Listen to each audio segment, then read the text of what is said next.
je tourne back au dimanche pasteur.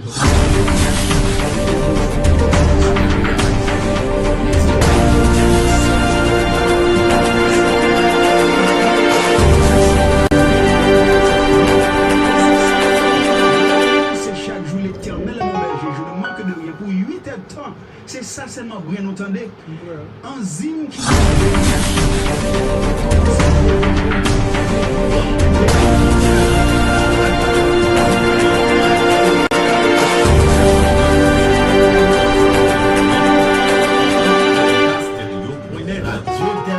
C'est Radio Communautaire.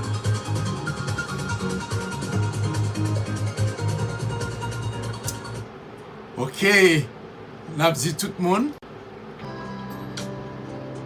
Bienvenue. Alright. Ok, n'a dit encore tout le monde bienvenue dans l'émission WTMJ. World Teaching Ministry of Jesus. Moi, c'est Pasteur Pierre Roman Eliassin et m'avec Pastor Eddie LaRoque. Welcome once more today to be with us. We have such great reports on everyone who is connecting with us from all over. So we'd like to welcome you to the WTMJ family. Amen. Émission, nous, qu'on connaît la fête dans deux langages, en créole et en anglais. So, nous t'arrêtons si vous voulez contacter nous après l'émission ou bien n'importe qui le pendant ce semaine-là, ou carrelez nous dans le téléphone, ça, c'est 888 434 WTMG. 888 434 98 65. That's right.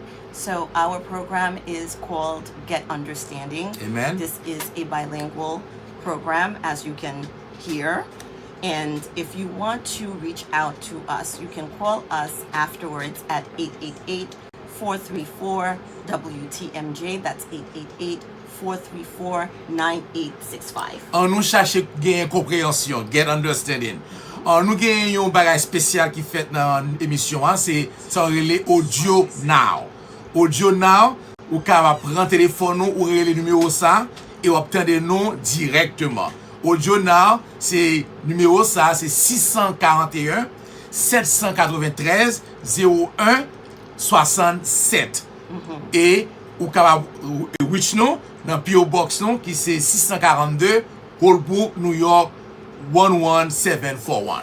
We have an added feature, so you can call and listen in on this program at 641-793-0167.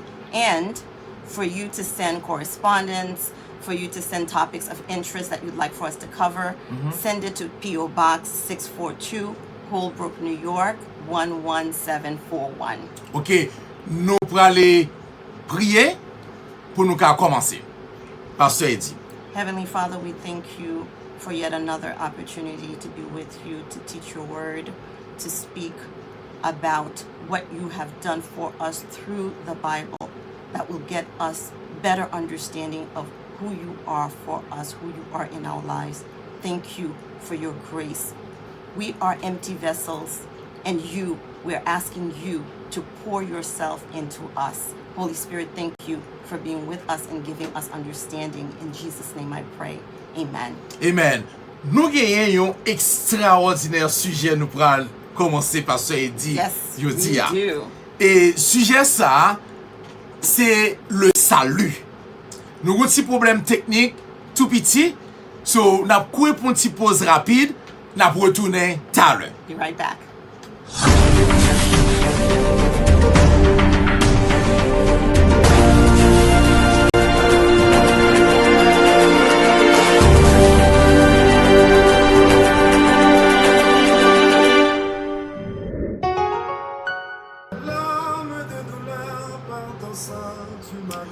Ok, nous résoudons ce problème-là as fast que nous sommes capables. Nous résoudons ce problème-là très vite, so nous retournons avec le sujet. Sujet, nous, comme nous te dit, Pasteur Eddie, c'est le salut, salvation. Et nous prenons faire ça, une close look. Nous prenons paraître pour nous comprendre le plus près, nous allons approcher le plus près de nous-mêmes. Our subject today is salvation, and we are very excited and very happy to present this. So what we're going to do is have a closer look in God's salvation through Jesus. Yes, a closer look in God's salvation through Jesus. Frère Samuel, mais objectif étude jodi a. Nous avons seulement deux objectifs. Premier objectif là, nous parlons connaître qui sa salvation y est. Non pas genre l'homme décrit salvation, but salvation according to the word of God. Yes. So we have two objectives today. The first objective is that we're going to look at the real definition of salvation, not according to man, but according to what God Amen. says Amen. salvation is. Amen. Et deuxième objectif nous pral wè méthode salvation. Nous connaissons only one way to be saved, is through Jesus Christ. Mais il y a une méthode of salvation. Nous allons étudier méthode ça. So, deux objectifs ça, nous allons couvrir the best que nous capable dans l'émission ça jeudi. And the second objective is to look at the one and only method to receive God's salvation, which we're going to find in one verse. Amen. Et sous gen Bible, nous allons aller dans le livre de Éphésiens, chapitre 8, chapitre 2, verset 8. Et restez là seulement. Éphésiens, chapitre 2, verset 8. C'est ça seulement que nous allons étudier aujourd'hui. Et nous allons montrer beauté qui gagne. Nous allons étudier la parole de Dieu dans le contexte, dans l'histoire au concerne, le rightly dividing the word of truth. That's right. So the verse that we're going to look at in Ephesians is in chapter 2, verse 8.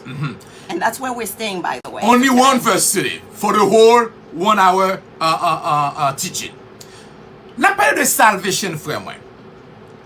L'homme étudié en théologie, word ça, que les salvation là, théologiquement parlant, word ça, c'est sotériologie.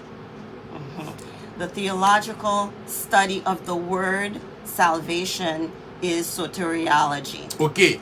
So, pour qui ça y dit mot ça, sotériologie, ça veut dire. Mot ça, parce qu'il dit, li vini de deux words together, yo combat yo. Premier word là, c'est soter, qui veut dire savior.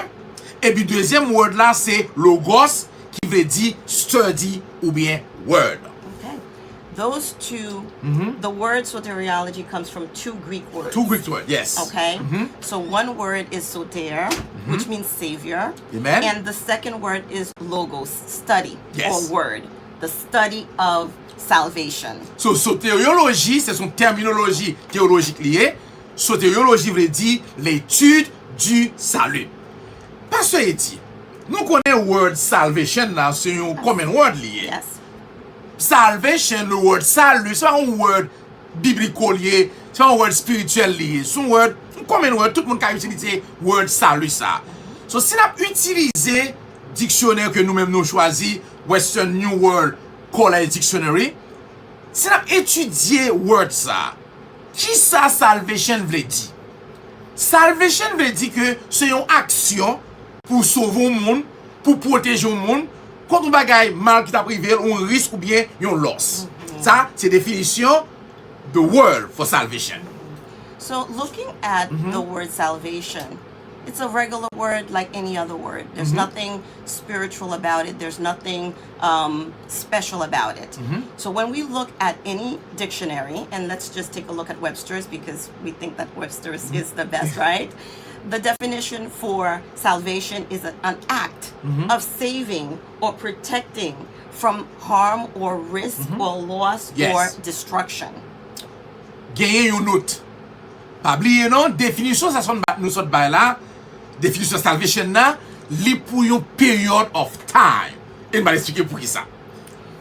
So this word salvation that we just defined from the dictionary, a regular dictionary. Quel que soit word dictionnaire là. That's right. That word with that meaning is only for a period of time. Because c'est définition l'homme. Et pas oublier que c'est le salut de l'homme n'a parlé là dans la définition ça. That's right. Bon exemple. On t'a dit que m'pa pas nager. M'aller nager au côté qui un lifeguard. Si m'pa noyer, lifeguard là entrer dans l'eau, li sauver. Yo dit ça salvation, salut. Example. someone goes to the beach, is not a strong swimmer, Not me. I can't swim at all, gets in the water, is in trouble, lifeguard is there, lifeguard saves the person. So, les lifeguard te sauvé mon nom, te sauvé moi, lui sauvé, me ça salut. Mais attention, c'est pour une période de temps. Parce que je vais retourner encore, mais dans l'eau, pas de lifeguard. Si je suis dans l'eau, ça, eh bien, moi, done, moi, fini. So, salvation, ça, que lifeguard là te sauvé, là, c'était pour un temps, pas pour tout le temps. So let's just change that example just a little bit. So let's say the same person goes back to the beach the following week, gets in the water.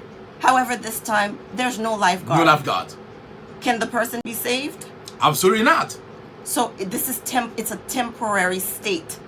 That kind of salvation. Main salvation. So All right. main salvation is temporary parce que l'homme limité. Mais je dis, nous avons venu pour nous parler de l'homme salvation, du salut de l'homme. Nous venons là pour nous parler de biblical salvation. On parle ouais importance là, amis, les entrer dans keyword salvation là. So you know we've been talking these last few weeks about the importance of the original languages. Okay? And here we're going to show you, and we've done this also, where we look at the world's definition of a word and explain that biblically Amen. God Amen. tells us something else Yes. as the definition. Yes. So, nous finissons avec partie le salut de l'homme là, on nous étudier salvation biblically. Let's do that. Jean Bible a dit là. Let's do that. The word salvation, frère, sœur, mieux, même capitaine de moi, à travers le monde. The word salvation biblically, c'est soteria. Et qui ça soteria veut dire? Parce qu'il dit, What is soteria? Salvation.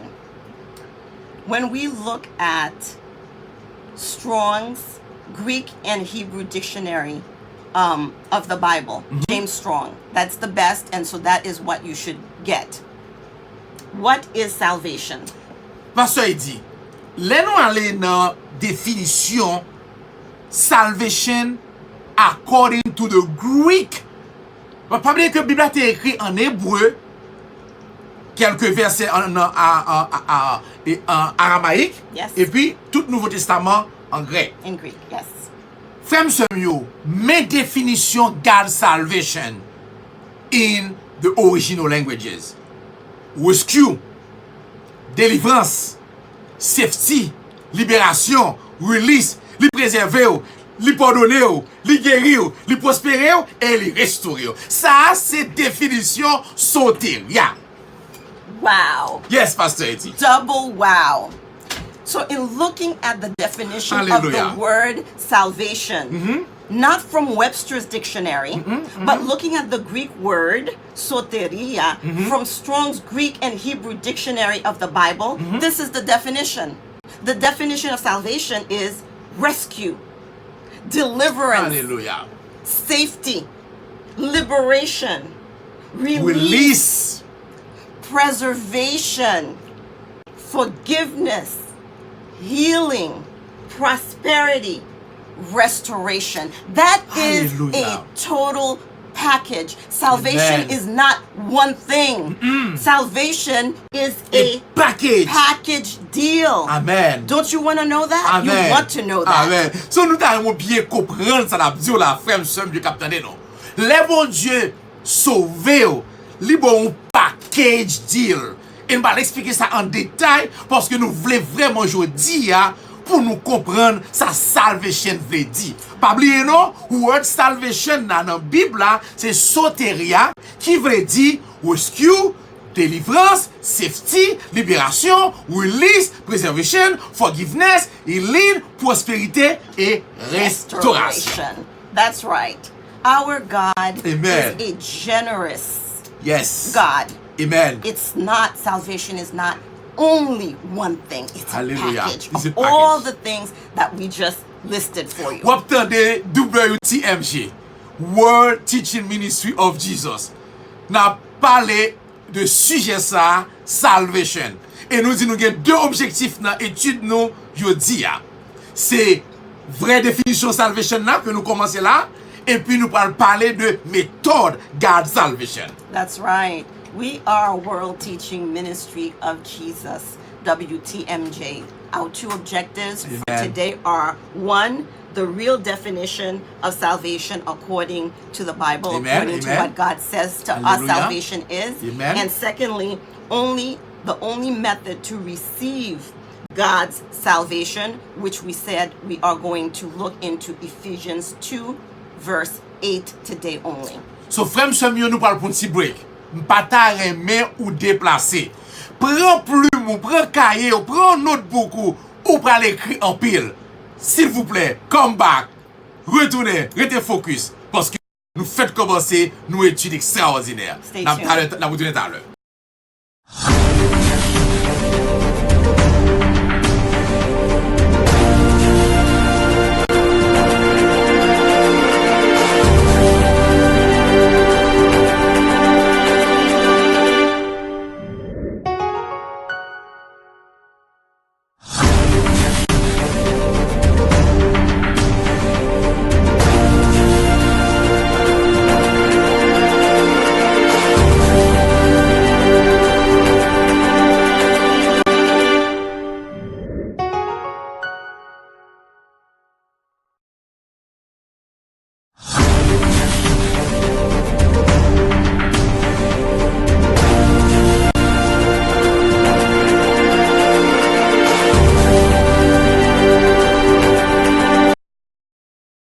Alright, nous retournons back, frère Samuel.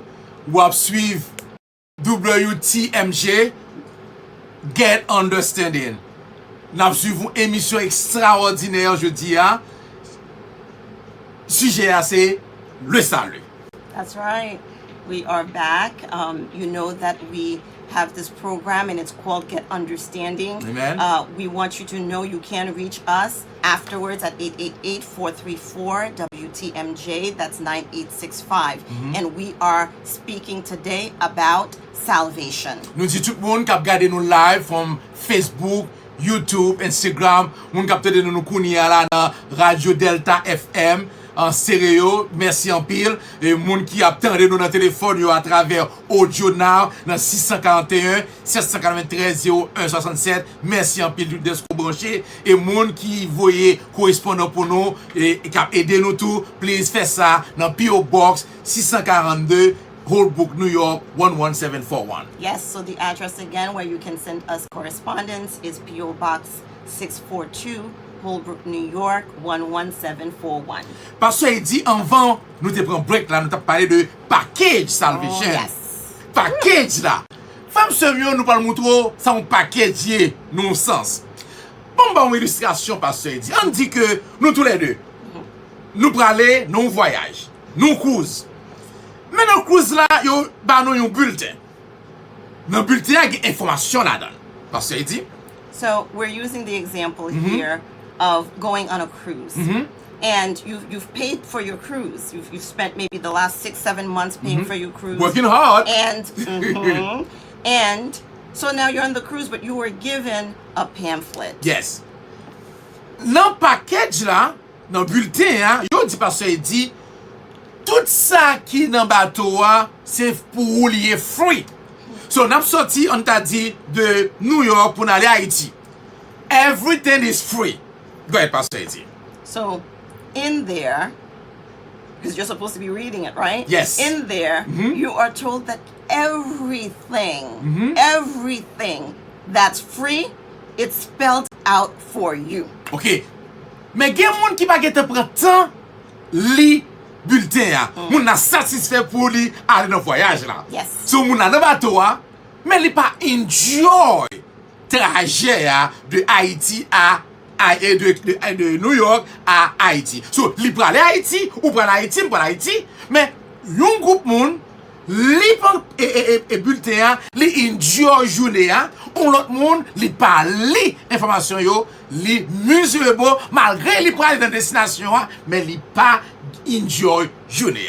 Unfortunately, there are those who did not read the pamphlet.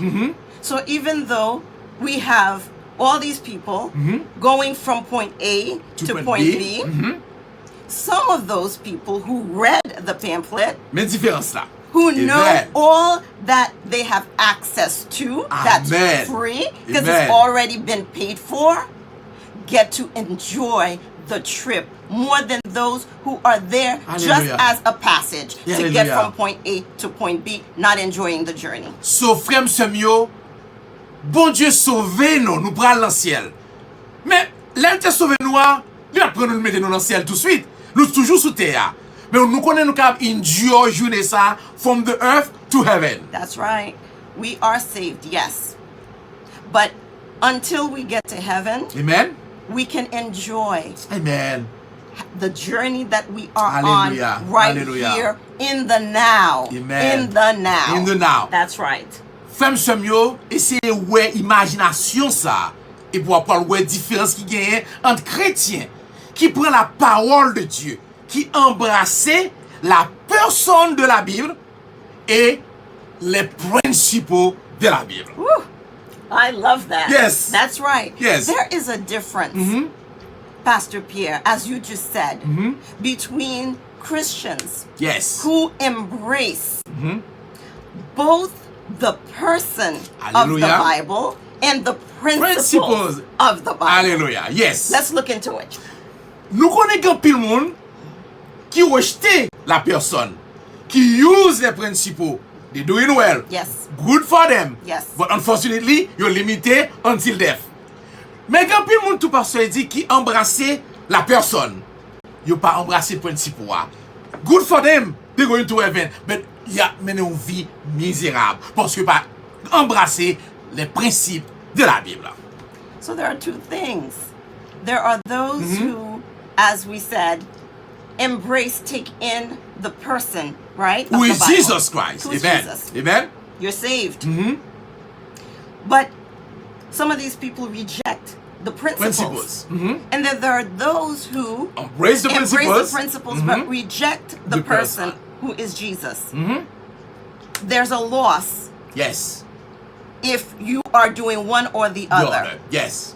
Yes. Whereas it is possible, and what Amen. God wants for us is to embrace both the person of the Bible, Jesus, Amen, and amen. the principles Hallelujah. as well. Ok. Pasteur il dit, si nous avons un overwhelm, ou bien un résumé, un summary de salvation, bon Dieu, bah, nous avons dit que en contexte salvation soteria, c'est un gift, pas oublier word là, non, c'est un cadeau de Dieu en Jésus-Christ, par grâce, à travers la foi, pour quel que soit le monde, pour qu'à sauver de la mort éternelle. Okay. The Greek word for salvation, soteria, when we look at that, salvation in context, we can say that it is the absolutely free, Absolute free gift, gift, yes. of God in Christ Amen. Jesus. By grace. By grace. By grace. Through faith. Alléluia. Saving Anyone. anyone from eternal death, which is Séparation. separation. Amen. from Amen. God. Pas oublier non, death veut dire séparation. Mais l'on sauvé ou gagner connexion à bon Dieu. C'est ça que fait when you are saved, you have eternal life within you. That's right. Because Christ in you, the hope of glory. Yes. Hallelujah. That was English. That was English, so you do it in Creole. Le qu'on sauvé Amen. Amen. dans Jésus-Christ en dedans. Hallelujah. En dedans. Et c'est gloire Amen. Jésus-Christ en dedans qui espoir. Et la vie éternelle là, il dit, li en down. This is why Eternal life Amen. is inside of you. You Amen. You have it. eternal life. Amen. Amen. It's not something, and we said it last week or the week before, it's not a destination. Absolutely not. Eternal life is a person who resides in you and me. Alléluia. So pasteur il dit, gagné yon passage dans la Bible là qui explique très clairement deuxième objectif non. Pas oublier, premier objectif là c'était définition salvation que nous sommes bail. Pour entrer dans méthode là, méthode salvation là. C'est Éphésiens chapitre 2 verset 8. Ephesians chapter 2, verse 8, describes the method of salvation. And this is what we're told.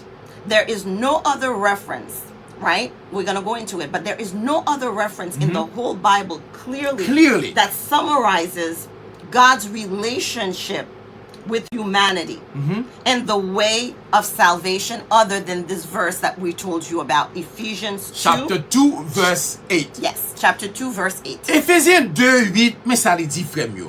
Les dit, c'est par la grâce que vous êtes sauvés, par le moyen de la foi. Et cela ne vient pas de vous. C'est un don, c'est un cadeau de bon Dieu. Mais ça, Ephésiens 2, 8 dit, frère mieux. So this is what it says now. For it is by grace you have been saved through faith. Through faith. And this is not from yourselves, it is the No gift way. of God. And I have to say to you, Pastor Pierre, that the French, for me, when you say through faith, is more powerful than the English. Ok. À travers la foi. Moyen, Par le moyen de la foi. that's the method. Yes, that's the method. Exactement. So, frère mieux, tenez bien, oui. For by grace you have been saved. Yes. On nous prend verset et nous analyser en détail. Par grâce qu'on sauvé. So, parce qu'il dit, nous c'est WTMG, World Teaching Ministry of Jesus. Et nous aimons étudier dans racine moyo pour nous capable joindre vraie définition yo. That's right. We are WTMJ. We are World Teaching Ministry of Ministry Jesus. of Jesus. And we like to take a close look at what we study. So the first key word in that verse that we're going to study is grace. Grace. Frère mieux, en hébreu, the word grace, c'est the word she said. Attendez bien, oui? Nous voulons étudier word yo dans propre meaning yo, là où t'es fait écrit. Ou du moins, according to the Bible. Origine word, grâce là en hébreu, c'est she said. C-H-E-S-E-D. Et moi ça, livre dit loving kindness. The Hebrew word is chesed. C-H-E-S-E-D. In the original Hebrew. Yes. It means loving kindness. Attendez bien. Ça c'était en hébreu. Qu'on y a en grec, frère moi, qui mot en grec Bible a traduit par grâce parce qu'il dit. Charis. Charis. The Greek word now. Et ça charis veut dire It means extended kindness. frère sérieux. Tendez avec moi. L'on prend hébreu ya, avec grec là together, mais comment on définit grâce? God loving kindness extended. Ça veut dire que l'amour bon Dieu, kindness l'amour bon Dieu, li ap extend, l'ap longer ba ou même. Mais ça grâce veut dire. When we combine Hallelujah. the Hebrew and the Greek, Yes. the definitions of those two words for grace, it means God's loving kindness extended to you and to us. To all. To us. Amen. N'a bien comprendre ça nous fait fort comprendre là. Parce que nous prenons doucement, même pour gagner. Non, ça n'a pas là. La grâce de Dieu, c'est God loving kindness extended. La grâce de Dieu, grâce bon Dieu, c'est l'amour bon Dieu, c'est kindness bon Dieu qui a envahi, qui a approché, qui a essayé de toucher. Let me take my time and say this Amen. slowly. Grace. Yes. In the original, it means God's loving kindness extended. Alléluia. Woo. Parce qu'il dit, gagné yon monsieur qui fait yon acrostiche, alors limiter plusieurs acrostiches de la grâce dans mon livre pour nous passer. I would love to do that. Go ahead. So we're going to use the grace as an acronym. This is a fellow who put this together. So I'm going to read for you. Grace, gained righteousness at Christ's expense. Ou recevoir justice bon Dieu à dépense Jésus-Christ. Et deuxième là, ça le dit pasteur dit. Gift received and can't be earned. Grâce c'est un cadeau qu'on recevoir ou pas travail pour lui-même. Ça le dit encore pasteur dit de la grâce. Gift realized adequately covers everything. C'est un cadeau qu'on réalise qui vraiment parfait et puis couvre toute bagaille. Ça grâce me dit encore dans l'acronyme monsieur ça. Get ready and come expectantly. Il dit dans l'acronyme là, gardez nous paré et pour venir avec expectation. Ça le dit encore dans l'acronyme là parce qu'il dit. He says, growing revolution and carnal execution. Lorsque grâce bon Dieu dans mais ou une révolution faite la caillou, ou bagage qui transforme la caillou et puis partie flèche là, li détruit. Amen. Ça grâce encore monsieur a dit grâce. Giving redemption and communion to everyone. Parce que nous pas gagner relation avec bon Dieu. So qu'on y est là avec grâce, li bail rédemption a dit qu'il a acheté nous et puis il fait nous connecter quel que soit le monde qui believe dans That's Jésus-Christ. right. Connected to God through Christ. Amen. One more, huh? Granting rest after condemnation ends. I love that one. Alléluia. Granting rest.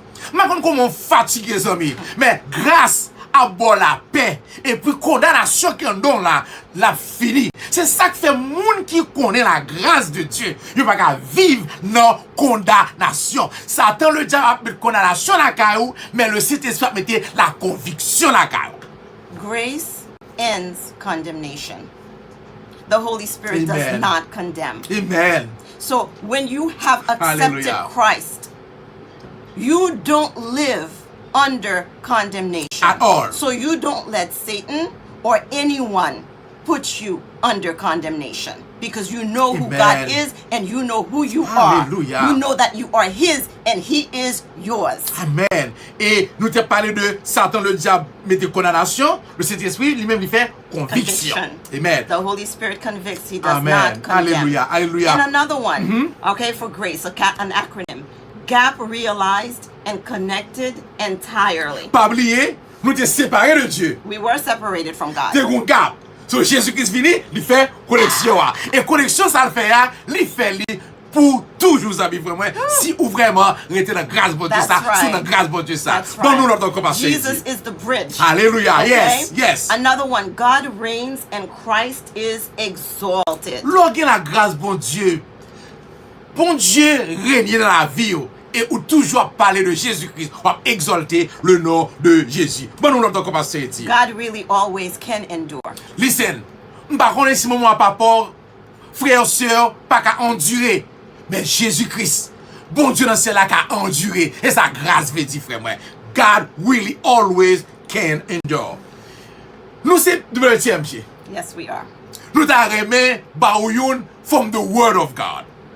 Yes. According to Ephesians chapter 1 verse 7. Parce qu'il dit, ça, verset ça dit. You know that we are WTMJ Amen. and we always go back to scripture. To the Bible. Amen. So there we go. Ephesians 1 verse 7 says, in Him, Jesus Christ, we have redemption. Amen. Through what? To his blood. Through His blood. Through The his blood. forgiveness of sins according to the riches of His grace. Tout bel acronyme ça nous sort ba la yo bel. Même pas bon yon according to the word of God. N'a fait une forme acronyme mais according to the word of God. Yes. Dans Ephésiens 1:7, il dit en Jésus-Christ nous gagnons rédemption, c'est-à-dire qu'il a racheté nous avec sang ni. Pas avec l'eau, non? No. Pas avec diamant, non? No. Avec le précieux blood of Jesus Christ. Et puis, il bat nous le pardon de nos péchés. According, pas parce que vous demandez pardon, non? Pas parce que vous travaillez pardon, non? According to the riches of what? Of His grace. His grace. So, Ooh. in Christ we've been redeemed. We've Amen. been bought. Not through jewels, diamonds, and Amen. gold, and this and that, but through His blood. Amen. Amen. And according to His the grace. grace of God, Hallelujah. which is unending. So, mais, WTM, j'aime te ka di acronym. God, redemption at Christ's expense. God's redemption, I'll just repeat that because that was English. Bon Dieu racheté nous avec le prix de Jésus-Christ. There you go. Go ahead. God's redemption at Christ's expense. Femme semio. La grâce, son bagage qui est gratuite. Mais elle te coûte, bon Dieu, en pile. Yes, bon Dieu redeem nous, but at Christ's expense. The grace of God is free to us, but it cost. And what it cost was the blood of Amen. Jesus for you and for me. It's not free. Amen. Amen. It's not free. Amen. It costs. It just didn't cost us. Amen. It's not through our works. It's not through praying, although we are told to pray ceaselessly, but we are rightly Amen. dividing the word of Amen. God. Amen. Amen. It is not through something that you do that you have it. Amen. Son grâce liée. It's So, frère grace, semio, it's free. if right now, ou même capitaine de moi, ou senti extension love bon Dieu dans la vie ou kounye a, c'est la grâce de Dieu. Pas oublier obtenir nous là, c'est pas coïncidence. By the way, the word coincidence pas existé dans Hebrew vocabulary. So, c'est pas un accident qu'il faut là obtenir nous. C'est the love of God, c'est la grâce de Dieu qu'il faut obtenir nous kounye a. Yes, praise God. It's not coincidental that you are either watching us live or maybe later you'll see the video today or in a few days. It's not coincidental. It's the love of God for you Amen. so that you are hearing His word, which can and which does Hallelujah. transform lives. Amen. Nous allons prendre un petit break, nous allons retourner tout à l'heure. We'll be right back. Amen. Okay, stay tuned.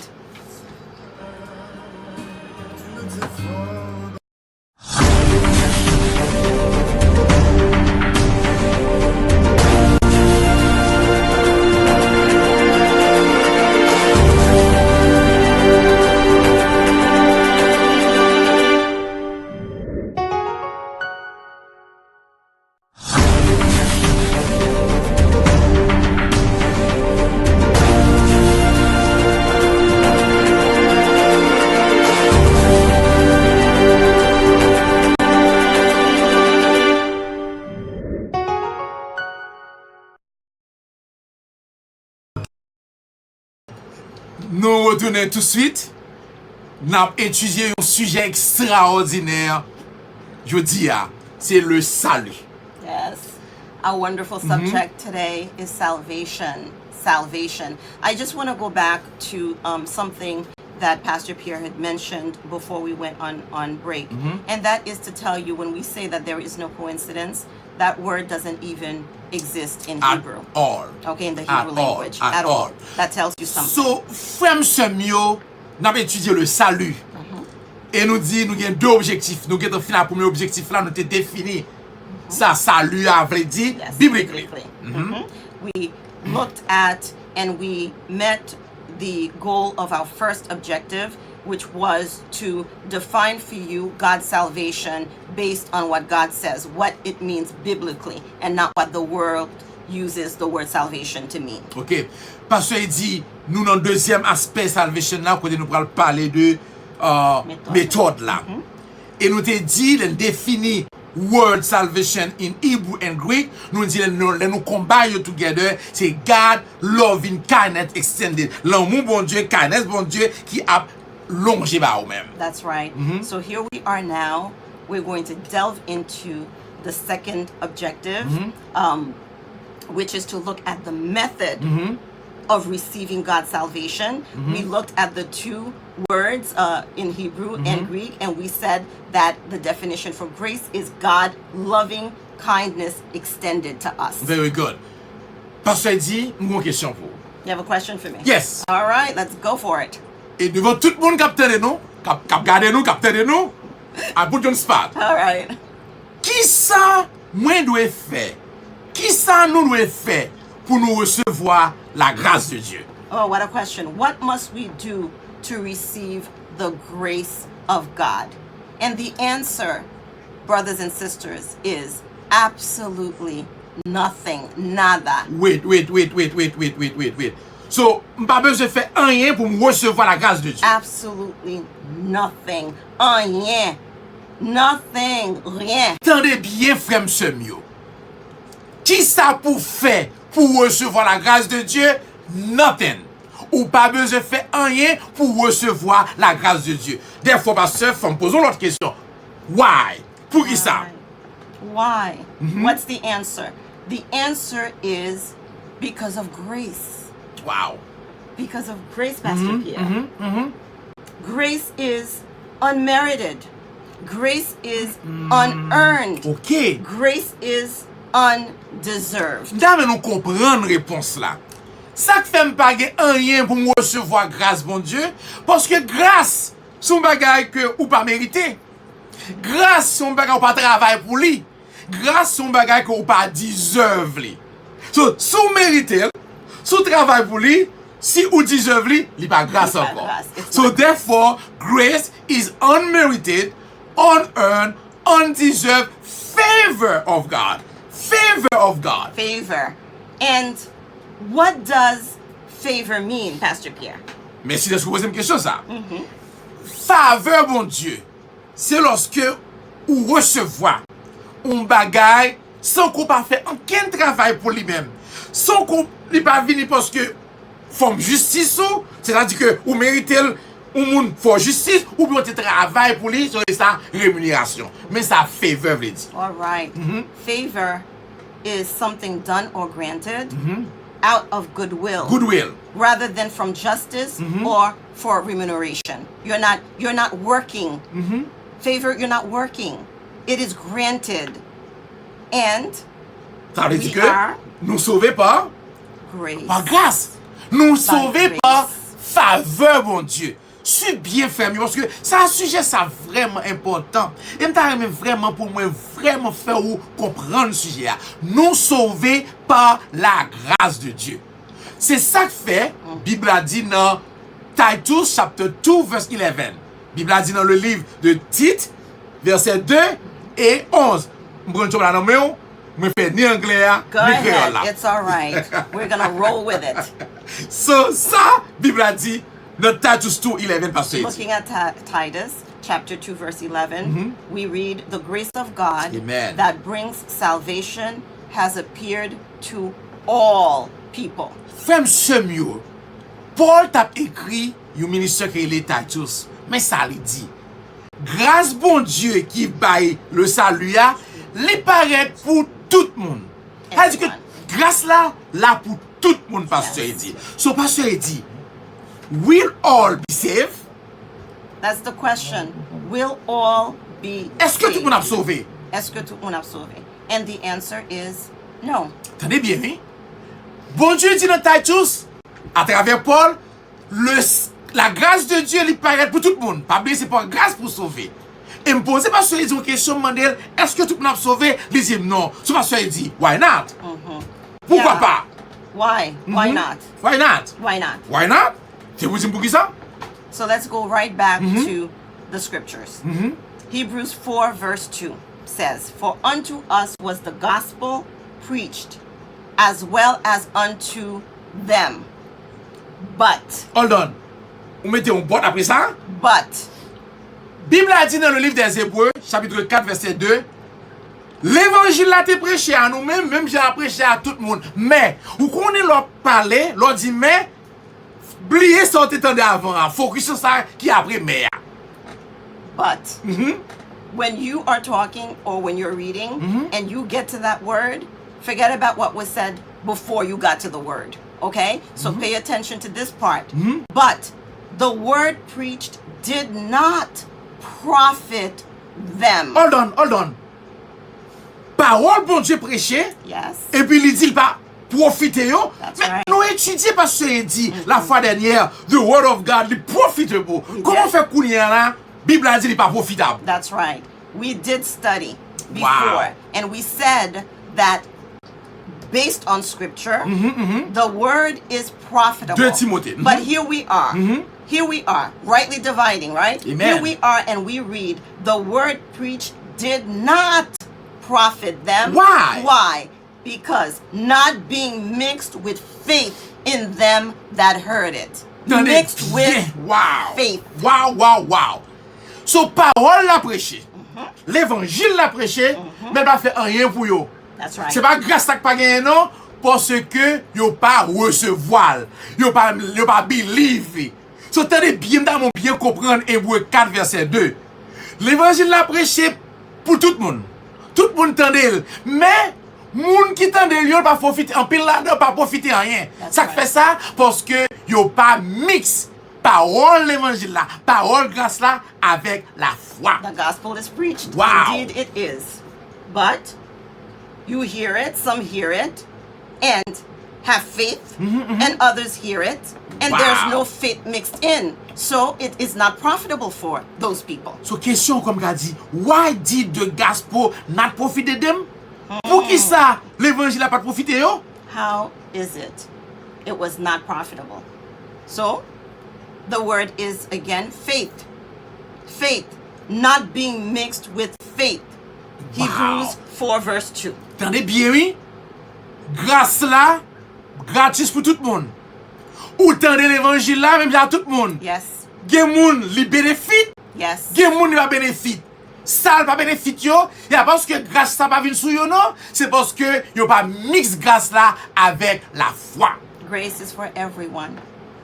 And those who profit from it are those who mix it with faith. Et c'est ça que fait qu'on y a nous dans deuxième keyword dans verset 8 là is the word faith, la foi. looking for that. Pas oublier non, nous sommes parlé de la grâce, n'a pas de méthode là qu'on y a là. Nous parler de définition là pour l'objectif là, qu'on a dans la méthode là. Yes. Grâce là gratis, mais gagne la foi. Et qu'on y a pas le focus sur la foi. We are going to focus on faith. We already looked at grace, which is available to all. Amen. And now we're talking about through faith. Nous allons faire une pause. Et nous allons retourner tout à l'heure comme ça.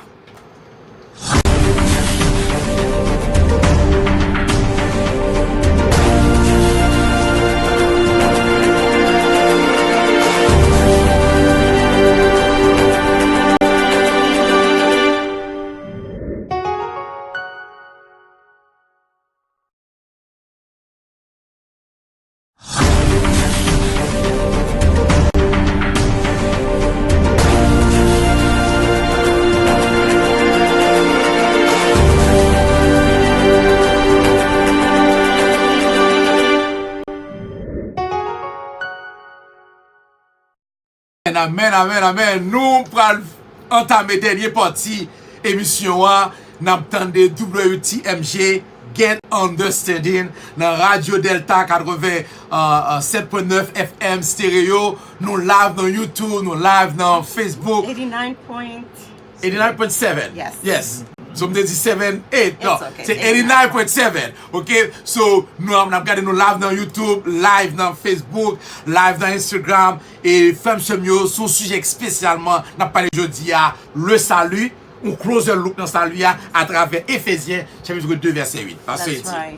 We are studying salvation today, and our key verse for today is Ephesians chapter 2 verse 8. We've looked at some key words already, grace, and now we are looking at faith. Yes. Parce qu'il dit même si on te fait grâce là, on a fait avec faith là. Yes. En hébreu, the word faith en hébreu dans la langue littéraire, comment on dit word ça en hébreu? Emuna. Emuna. The Hebrew word for faith. Et ça veut dire parce qu'il dit Trust. It means trust. Ou gen confiance. Ça c'est hébreu. Yes. Et en grec, word la foi en grec, c'est le word pisti. The Greek word for faith is pisti. Et pisti veut dire complete faith. L'un dit complete faith là, 100% faith. And it means 100% So, faith. Complete trust. complete trust. Yes. Ça veut dire que ou nous dit faith, c'est complete trust. Complete trust. Pas oublier non frère, moi n'a défini la foi. La foi veut dire trust, confiance. Mais son confiance 100% ou gagner confiance ça. So, pasteur dit là où dit ou gagne confiance, nous bagarre à 100%, ça veut dire. It means that it's not 98% trust. It's not half trust. It means that it is total, it is complete. Complete. 100%. 100%. Là, nous venons là, parce que nous venons nous chiter sur chaise là. Yeah. Nous allons venir un marteau, un outil pour nous checker chaise là. We chose that chair et nous chiter sur lui. What an example, right? It's a simple example. Yes. When you go somewhere like we came here this morning or this afternoon, we didn't come and check before we sat on the chair. We chose the chair. trust that the chair can hold us. So, mais ça, la foi y est. So, salvation, c'est par la grâce et puis ou believe grâce ça. Yes. Un autre keyword, parce qu'il dit, il a dit 3 words, not from yourself. That's right. Pas de nous-mêmes, pas de tête nous, since you said it in English, right? Pas de tête nous. C'est pas rien que nous-mêmes nous Amen. faisons. We Amen. have not done anything. It is not from Amen. ourselves. C'est pas de nous-mêmes. C'est grâce, bon Dieu, ou recevoir par la foi, c'est pas de nous-mêmes. Et tellement Bible a fait faut qu'on n'est pas de nous-mêmes, pour notre keyword encore pasteur dit. Qui est notre keyword ça? And God tells us it's a gift. Et c'est cadeau, c'est un cadeau lié. C'est bien, frère, moi. On nous mettait intelligence vraiment en application. Le salut de Dieu, c'est par la grâce, par le moyen de la foi, et cela ne vient pas de vous. C'est un don, c'est un cadeau de mon Dieu. That's right. Salvation is by grace. Amen. And it is through faith. Yes. And it's not anything that you did out of yourself for yourself, but it is a gift of God. Amen. So, si on parle de gift, pasteur dit, qui ça un giftier? A gift is a transfer of something without expecting anything in return. L'homme faut cadeau bagage, son cadeau li, pas d'expectation là-dedans. On se bagage qui sont les gratitude. Gratitude, l'on fait mon cadeau bagage, ou ka gagner une gratitude, ou ka changer vie. So, mais ça fait l'homme sauver, frère Samuel.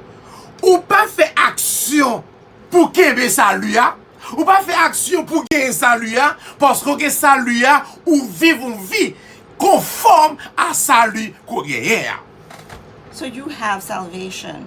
As a gift. And you're Amen. grateful. Amen. Because you understand it's a gift. Amen. And now that you understand that it's not just one thing, it's a whole package. Amen. Full of goodies. Amen. From God. Amen. Free to yourself. So you behave a certain way because you're grateful, not because you are trying to pay back.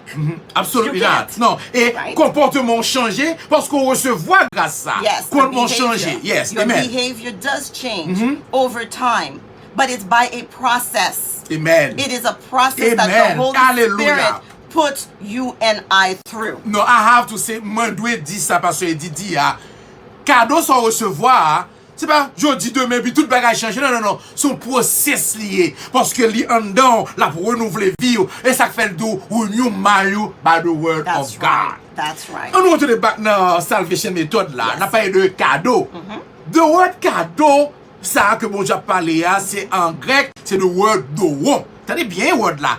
The gift of God, cadeau bon Dieu, c'est le word doron. Parce Yes, que the dit, Greek word for gift is doron. And we're going to look into that. ou quoi ça doron veut dire parce que dit? Sacrifice gift.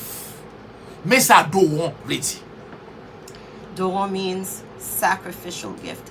It's a gift with a sacrifice. Ça veut dire, c'est pas n'importe quel gift qu'on s'allie. Son gift que bon Dieu barou avec un sacrifice.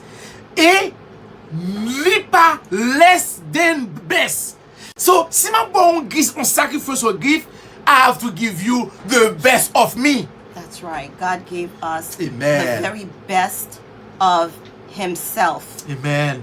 Salvation is a gift, yes. And Amen. there's a sacrifice. So, salvation. With that. Amen. Le salut pas coûte rien parce que dit. Le salut pas coûte rien. No. Mais il coûte bon Dieu toute bagaille. That's right. That's right. Yon nan pi bel verset que nous gagnons. Qui montre gift ça. C'est verset que presque tout le monde connaît. Everyone knows this verse. Jean, chapitre 3, verset 16 qui dit, bon Dieu tellement, t'as des words yo, oui, tellement remet le monde, li bay seul petit li te gagné, afin que quel que soit le monde qui believe, quel que soit le monde, pas travail, non? Quel que soit le monde qui believe dans petit là, il pas perdu, la bien la vie, la gagné la vie éternelle. Ooh. John 3:16 tells us, Amen. because Hallelujah. God so Ouh. loved the world that he gave his only begotten, unique son, that whoever Amen. whoever Whoever.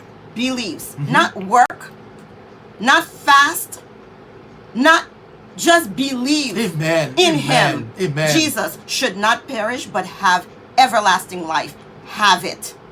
Frère Semio, n'a pas de face, n'a pas de prière, n'a pas tout bagay ça yo, c'est bagay qu'on fait en gratitude à bon That's Dieu. right, Mon because pas you're fait li pour joindre le salut de Dieu. Amen. These are things, the prayer which Amen. we do. We want to do that. We connect and talk to our God. And we the do- fasting. You do it more often, more yes, you know. You do Hallelujah. it more and more and more Amen, because amen. of what God has already Hallelujah. given to us Amen. free of charge. Alléluia. Parce qu'il dit, cadeau ça, Hallelujah.